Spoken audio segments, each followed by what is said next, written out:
Hello everyone and welcome back to another episode of Knowing Wheel. As always, I'm joined by Jamie183. How on earth are we doing, mate, this week? I'm good. Yeah, I think we're both feeling a bit today, so we'll have to see how this goes. Yeah, it's going to be a vibe this week, as I mentioned in a video I uploaded yesterday. I might fall asleep during this podcast, and it won't just because of Jamie's storytelling this week. Wow. But yeah, no, we're back once more, though, as always, for more Knowing Wheel. Another weird week where there's actually been quite a lot of stuff going on, isn't it, Jamie? Yeah, obviously we've had car reveals that we've been uploading during the week, so if you missed any of those, go and check them out. Yeah, I like the plug, Jamie. Fair play. Already.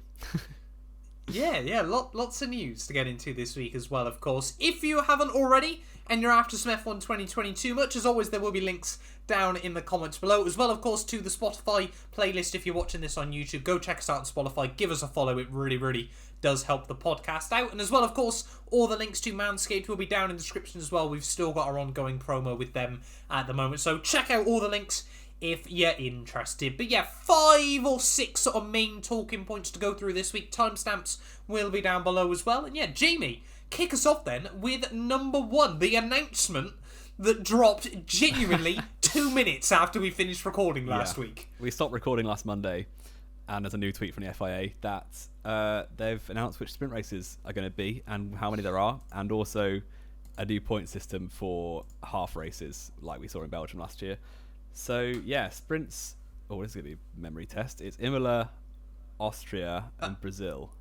Yes, I've got the article up, yep. Right, I haven't got the article up, so that's fun times. It's almost like one of us prepares for this. Yeah, it is.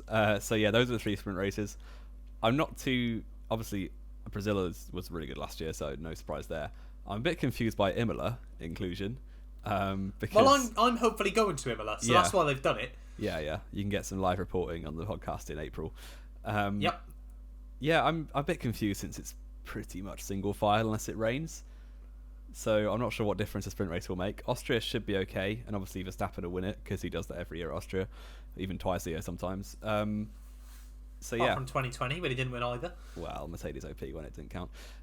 Yes. Yeah, I think obviously we've spoken quite a bit about sprints before. We thought they were going to be between 6 or 0, and they've ended up in the middle with 3. So yeah, what are your thoughts on the sprints coming back, Matt? Like I said, I think sprints have been given a bit too much hate when you sort of... Again, I think the big thing for me is if it enables tracks like Malaysia to come back, or say, for example, the Hockenheim Ring, I'm all for them at a few venues a year. I don't think it should take over every race weekend because I think, honestly, that'd be too much F1 for us to try and follow. I mean, they're already pushing the calendar out more and more each year. But I think, yeah, Imola will be interesting to see how we get on there. Austria and Brazil, though, I've got high hopes for. You know, Brazil after last year was a very decent sprint race. Austria as well, I think, can work quite well. And I think, to be honest, Imola, if the DRS is powerful enough on the run back down towards turn 1, we could be in for a good one there, but it's the one I'm not holding my breath for out of the 3. And yeah, of course, we need to consider the cars have been designed to be able to overtake easier this year. So if that's worked, then we might be in for some absolute banging sprint races. But we'll have to wait and see. But yeah, and then the other thing they announced in that they timed the tweet for when we finished recording last week was the new sprint, the half races. Sorry, basically they've just changed the points allocation. Oh, yes, another thing and they've changed, sprint points. Sprint points. That's just reminded me as well. The sprint points now go 1st to 8th. Yep. And you'll have to go through them because I can't remember. So it's pretty simple. You get 8 points if you win a sprint, and then it goes 7, 6, 5, 4, 3, 2, 1, 0. That's quite Obviously, simple. if you're below 9. It is very simple. That should be good because I think one thing we saw negatively towards the sprints last year was if you were outside the top 3, there was no point risking anything, really. Because you were getting no points regardless. You could overtake as many cars as you want. If you weren't in top 3, you got no points. So just stay where you are, take your grid position, and that's it. But now they're offering points. I think it will entice some drivers to take more risks, which should be good. Should be a good thing. Exactly. As well, of course, we've finally got confirmation that pole position will be awarded for the fastest lap in a qualifying style session. It was just a disaster last year, where you could win like hyper pole but not pole Sprint and all King this, or that, and the something, other. wasn't it? Sprint merchant, and then pole What was position. it? It was like, no, it was Speed King for fastest on Friday, wasn't it? Oh, it was just ridiculous, wasn't it? Just absolute gimmicks. But that's The gone. Crypto.com Speed King of the Week award. Who got the most? Was it Hamilton? It Got was Silverstone? Bottas. No, in terms of Bottas got Friday it. polls. Bottas got the other two, didn't he? Did he? No, Hamilton got one, Bottas got one, and Verstappen got one. Yeah. And then Bottas won 2 qualifying sessions, and Verstappen won the other one. Yeah.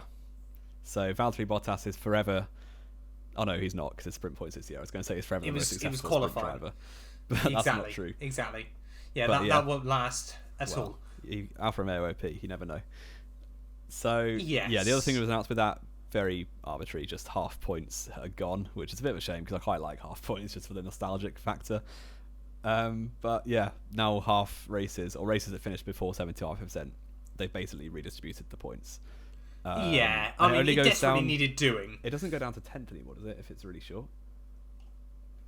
Am I right in that or not? Yes, 10th place. If it goes, so it's all a bit complicated. So, if there's more than 2 laps completed, not behind the safety car, which is an important thing to add. I didn't notice that because that means Belgium No can't points will happen be again. awarded unless a minimum of 2 laps have been completed by the leader without a safety car or virtual safety car. So if the leader has completed more than 2 laps but less than 25% of a scheduled race distance, it'll go 6 points for the win, then 4, 3, 2, 1 for second down to 5th. If it's between 25 and 50, it'll go 13 points for the winner, 10, 8, 6, 5, 4, 3, 2, 1 down to 9th place. And then if it's between 50 but less than 75%, it'll be 19 points for the winner, 14 for second, 12, 9, 8, 6, 5, 3, 2, 1. That last one is odd, I'll be honest. That does sound such an overcomplication, in my opinion. Yes, yeah. I mean it's to be odd, fair, isn't it? It won't make a difference, to be fair, because, like... Hopefully not. What, in the last 13 years, we've seen 2 half-point races? So, it's very Has it unlikely only been we the ever 2, have is to. it? Yeah, Malaysia, and we've seen a few shortened, but they've all been over 75. Oh, fair enough.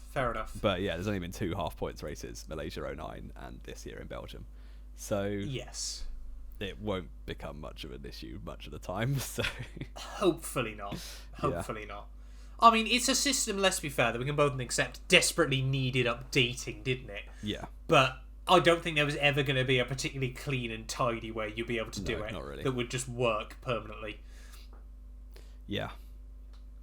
And then the second bullet point of our news this week, F1 Media, which is like the company behind all the media you would expect, obviously. Funnily enough, with a name like that. They announced the viewing figures for last season, the whole year, which was pretty encouraging for a sport. It was the fastest growing social media sport again, which is very exciting. Good for people who have shares in F1. Yeah, or a single share, or just under a single share, because I cocked up my order. Oh no! So I own 0.99% of a share. That's very sad. But yeah, basically all the audiences were good. But interestingly, overall, the viewing figures dropped, which they didn't actually mention very clearly,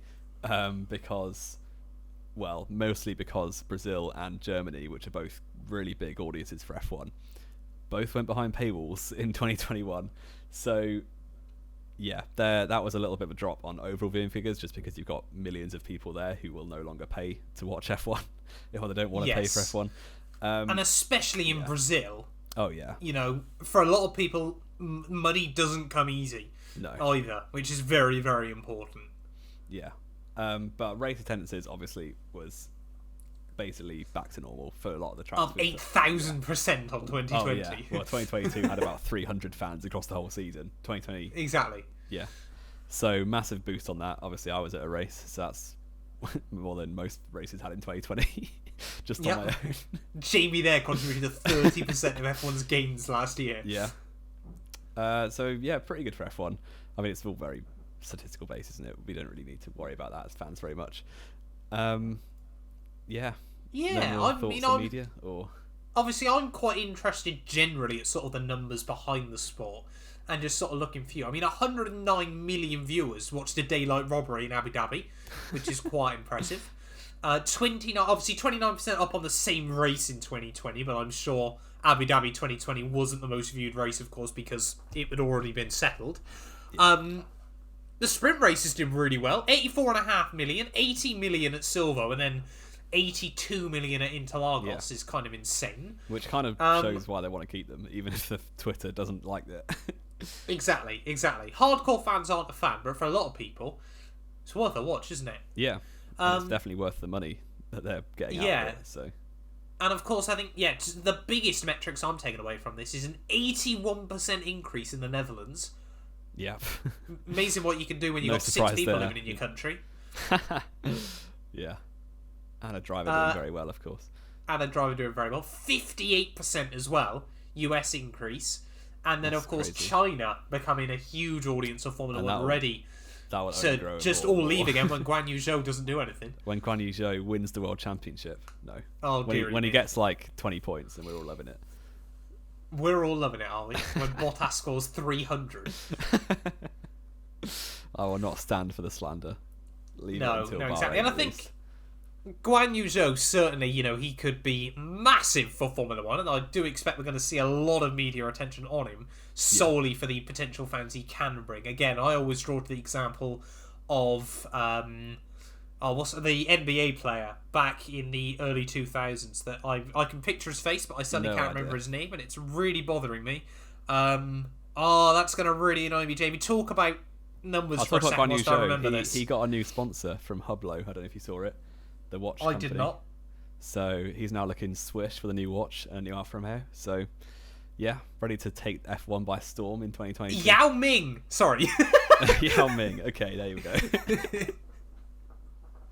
Of course, he managed to make China the biggest viewers of the NBA, more than America, just by his impact in the NBA. Yeah. And then, of course, we'll see if Guan Yu Zhou can do the same thing here.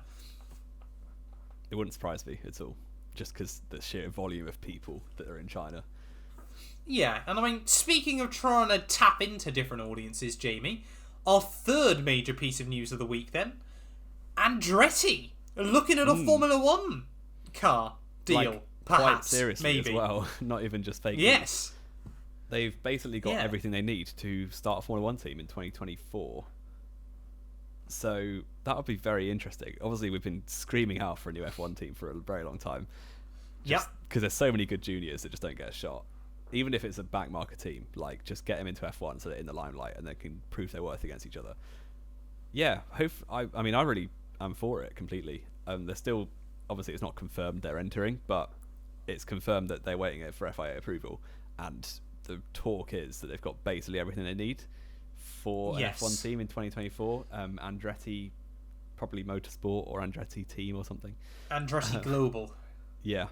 So Michael Andretti would be the guy running it. Obviously Mario won the championship. Yep. Yeah, that's my history coming in the 1970s, the last American Formula 1 world champion. Yep. And Michael Can was you also name an the F1 other? driver. Phil Hill. Well done. There we go. Good, I'm proud. Yeah, Michael Andretti's F1 career, we don't talk about so much. That was a pretty poor time with McLaren, it must be said. Back in 95? I have no idea. I want to say. Where he got one podium before he was kicked out the door after that very same race. But, yeah, I mean, Andretti coming to Formula 1 is really, really important. Jamie won't I'm not trying to have a go at him or anything, but obviously you don't really follow American sport. Andretti do IndyCar, obviously, really we kind of needed one of the big three American teams to come into Formula 1, which was either Andretti, Penske, or... I forgot the other one, and that's now going to really annoy me. Well, I cannot remember before. names today. Penske, Andretti, or... Oh no, it's all gone wrong for me. Keep talking about Andretti, yeah. I'm going to remember this, just like I would assume... This might be stereotypical, but I'd imagine they would try and get an American driver in. Whether it be Logan Sargent or anyone like that, really. Someone of the big ones from IndyCar, maybe Pato O'Ward, even though he's Mexican. I would like to see them link up with a mainstream team. Obviously, they need to find an engine from somewhere. That's what I was going to add next, and it's Hendrick I was thinking of. Hendrick, fair. Maybe Renault. Obviously, Renault is the team. Apparently, they've got an agreement with for engines, which they're only powering one at the minute. Exactly, they're only powering themselves. There's a rule in F1 as well that states if no other team will give them an engine deal, Renault have to. Yeah. And we have banged on so many times in episodes of this podcast before now that desperately Renault need a junior team. I've already got this all mapped out, Jamie, with the way Andretti is going to work. So 2024,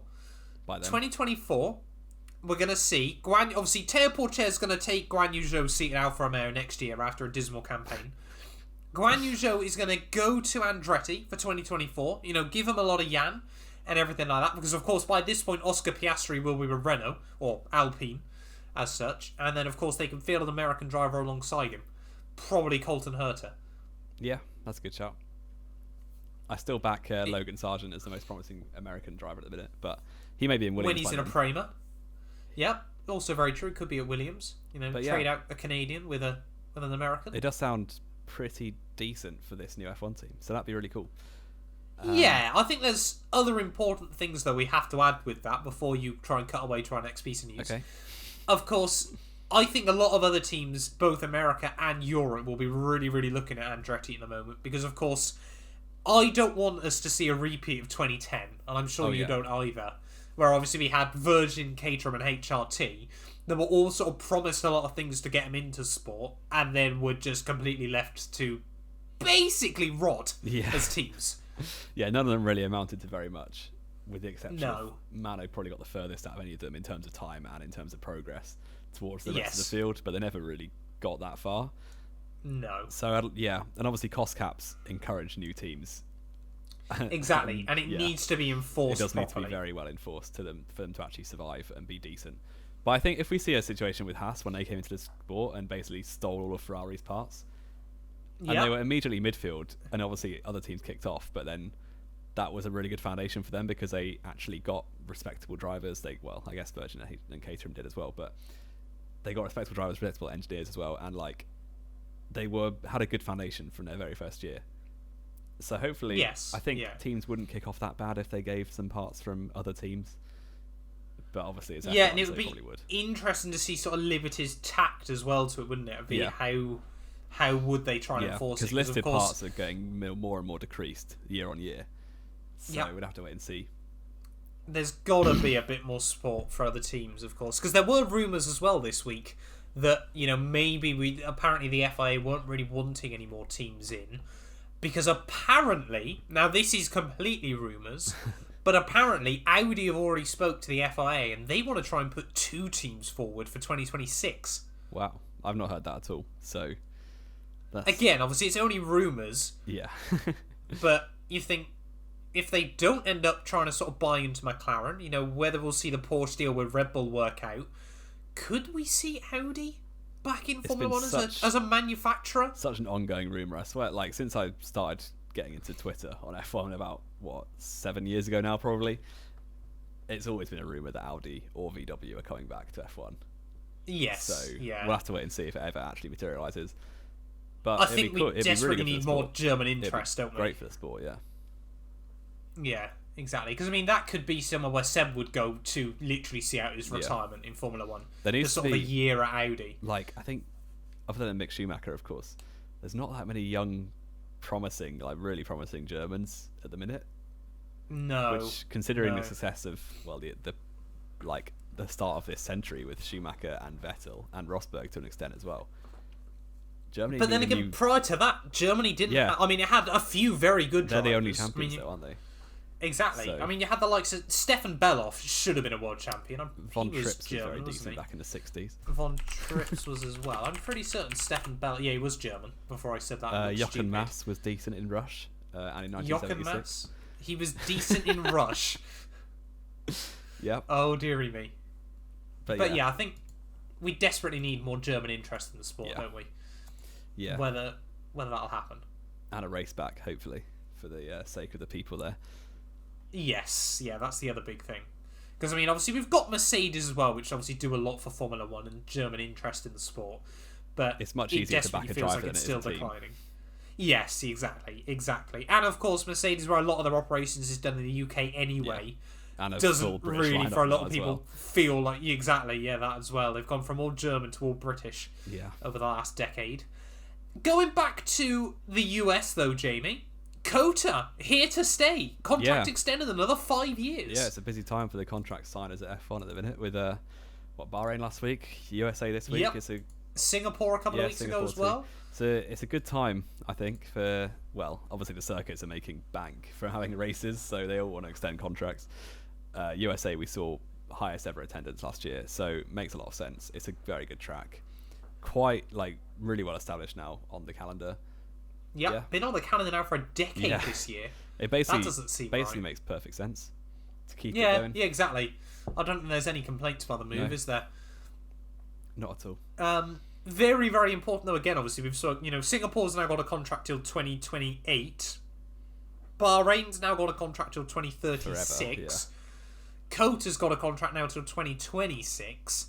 We're seeing a lot more long-term contracts being signed, but what tracks do we think might get squeezed out because of it? That's the issue, isn't it? Because of course, Qatar's coming back next year. I think it's annoying because I want Spain to go away, but they've got one driver here to stay and one driver that they all love right now in Fernando Alonso, and obviously Sainz will be on the grid for a long time. And Spain love their drivers, so it makes sense to have a race there, but Catalonia is just so uninspiring. Exactly, and I love when people say about going back to Jerez. That's even worse. That's more of a testing track. It wouldn't work, No. exactly. It would be impossible. Yeah, I think obviously Russia is moving to... What's the name of the other place? Somewhere Drive, isn't it? Iwomi? No, I've made that right up. You couldn't think you made that up. Yeah. And they're moving anyway from Sochi to somewhere else. So exactly. That's for 2023. Is it Agora? Agora, that's the one. I knew it started with an I. Yeah. And then I could see Mexico dropping off, although the audience there is huge, isn't it? I think if Checo goes, then they might struggle a bit. But then again, obviously, you've got someone like Pato O'Ward. If he could get into Formula One, he could be huge for Mexican fans as well. Other than that, I don't think France will be very long term, despite having a couple of drivers. Yeah, France has always had a weird relationship with Formula One, but I think we've got to appreciate the more history of the car as well. With its and Grand Prix in racing France. started there. So. Exactly. We just need F1 at Le Mans Bugatti circuit. Yes, I know what that means. I probably have to actually, surprisingly. Yeah, the next little bit of news, talking of France, Alpine have got a new team principal, and it's the worst kept secret in Formula One probably over the last few months. Well, maybe apart from the next bit of news after this, but Otmar Safnauer, who left Aston Martin a couple of months ago, has very unsurprisingly gone to Alpine as team principal. So yeah, the news is finally out. We kind of knew it was happening. It makes a lot of sense, I think, for both parties. Yes. Although we've kind of seen, before with, team principals who at lower teams perform really well, or lower budget teams, I should say, go to Renault/Alpine with a big budget, a big corporation, and then suddenly can't do as well. We saw it with Fred Vasseur went there for a bit. Obviously Cyril went from Caterham up to Renault and basically messed about, but got some credit because he's French. And then Otmar's there now, so hopefully he does better than the previous guy. Although the previous guy was alright, wasn't he, Mark Budkowski? Yes, yeah. He was a lad. It was a bit of a weird sacking as well, to be fair. Yeah, I don't think it was ever meant to be a long-term deal, was it, unfortunately? But I think, he did. Budkowski did quite well with it. But yeah, Otmar there will certainly be interesting. I mean, we've heard so many wild and different speculations from Alpine this week. We will be back very, very soon, actually, with our review of the new Alpine F1 car. It's actually going to reveal in 10 minutes of the time we might even squeeze it into the end of this. But they're probably going to do a 40-minute presentation about the French history or something like that.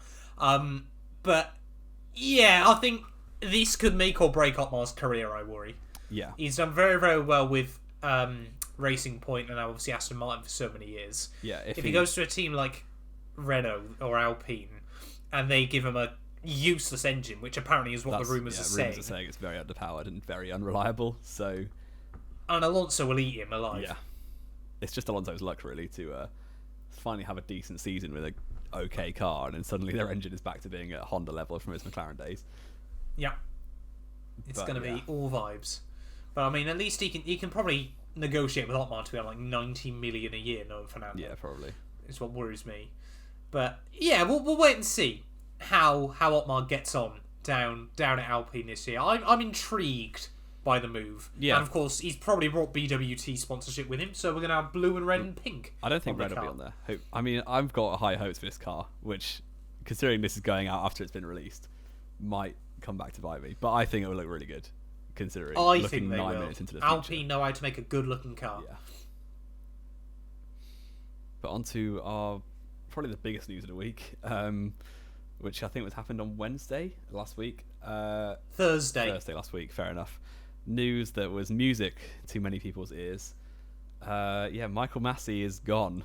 Start the. Thank you very much. Lewis Hamilton is cheering right now, but yes, he is no longer being race director, and very much as expected, he's been replaced by a couple of people. I can't remember their names right now. Maybe you've got them up. Yeah. I haven't actually, because you never linked me the article. I did. It's right there. Oh yes, you did. I closed the article. Oh no. But yes, he's not been sacked. He's been reappointed as safety officer or something like that. Been promoted into a lower position. I think is the term they use. Yeah. So he was around for a couple of years, did pretty average, and then messed up at the end. Gave Max Verstappen a world championship, which we'll thank him for, and he's now gone. So yeah. So the two that have taken over from him, Jamie, I can add. I actually do know who they are. I can't pronounce their names very well. Niels Wittich and Eduardo Freitas. They've both worked in WEC and DTM. Yes. Which, Am I when right I read in thinking WEC... one of those had a horrendous end, quite similar to our championship last year. Yes, it did. I looked at World Endurance and I thought, great, they normally do pretty well. Then I looked at DTM and thought, oh, shite. Because DTM last year ended in almost as much controversy as the Formula 1. Yeah. So, of course, to go along then with our interesting new race directors, apparently Formula 1 is also getting VAR. Oh, yeah, I saw that. That's very strange. Not sure how that's going to work. Because surely they kind of already do have VAR, since the whole point of VAR in football anyway is that the referees or the stewards can look at replays, which is F1's been doing for years. So yeah, I'm not sure what they mean by the fact that F1's getting VAR, because it's not like a steward is running around the track making decisions as they happen. No, and this is the problem, isn't it? Like, especially when, like, I think, was it Red Bull last year when, oh, sorry, we don't have footage for that. Yeah. And all this, that, and the other. You're there like, this surely is going to... How hard can it be? Well, this is... Stewarding a Formula 1 race is probably... I would rather eat my own hair than steward a Formula 1 race, to be honest. Like, I cannot think of many jobs worse in the Formula 1 space. Yeah, certainly not in F1. There's few things I'd want to do less, to be fair. So it's a very hard job, and like, why are you making it more complicated? It's already difficult enough. What's the point of bringing new terms in about VAR? Like, surely that's all it is anyway. Yeah, it all seems like they've kind of just tried to go, look at this solution we've found, and then people have either gone, it's not going to work, or it's what we already do. Yeah. But we'll have to wait and see if it makes a difference. Hopefully there'll be less need for contentious decisions next year. Yeah. Don't give Verstappen a car. That would help. I am joking. You're such a hater. I am joking, but a lot of incidents seem to involve him. You can't argue against that still. Well, that's because he was always battling against his title rivals. Of course it's going to happen. And Senna got into a lot of crashes. Yeah, but Senna held him with a sense of confidence. Now, Verstappen had confidence, maybe falsely sometimes. He was always confident. But this is going to fall apart unless we end this one off soon, Jamie. Yeah, it definitely will. Anything else to add, though? Like we said, it's been a weird F1 news week, hasn't it? Yeah, a lot of random stuff has happened, and it's all sort of happened quite quickly. There were a few days last week between car reveals and F1 news where Twitter was just going off, basically. Yeah. But yeah. We've got testing this week. I don't know if we said that. We haven't mentioned that yet. We won't know anything about it, but there is apparently testing going on this week. Behind closed doors, and only certain journalists are there at Barcelona. Yeah, But so we haven't been invited this time round. We have Unfortunately not. both. So we're gonna be changing the podcast. From next week on, we're gonna be, I don't know, discussing Football League 2. Oh, conference. So Barnet are. We're sorted. Oh, I don't want to cover that then. But anything else to add, Jamie, before we round it out this week? I think we've smashed through everything we needed to. I think, haven't we? Pretty good. Alpine's coming out in 2 minutes, so we'll be back very shortly with the Alpine reaction, although it won't be until Wednesday, I don't think. Wednesday or Thursday, that video's going to live. Very busy lives at the minute. We have. I mean, I'm off of work on holiday this week, but Jamie apparently has got plans, so apparently I just have to sit around and wait for him all week. But yeah, thank you all so much for watching this video nonetheless. If you have enjoyed, do make sure you leave a like and get yourselves subscribed. And yeah, we'll be back. Like I said, later on this week with the Alpine launch, and then we'll also have the Alfa Romeo on launch Friday, as such. It's going out on the 27th, so Sunday, I think. Okay. And then we'll be back obviously Monday/Tuesday to discuss that and anything else that's happened in the world of Formula 1. Plenty of exciting things ahead of us. But yeah, we'll be back very, very soon with more happy Formula birthday, 1. Matt, for today. Oh, thank you very much, mate. Thank you all. You did squeeze it in. Thank you all so much, and we'll be back very, very soon.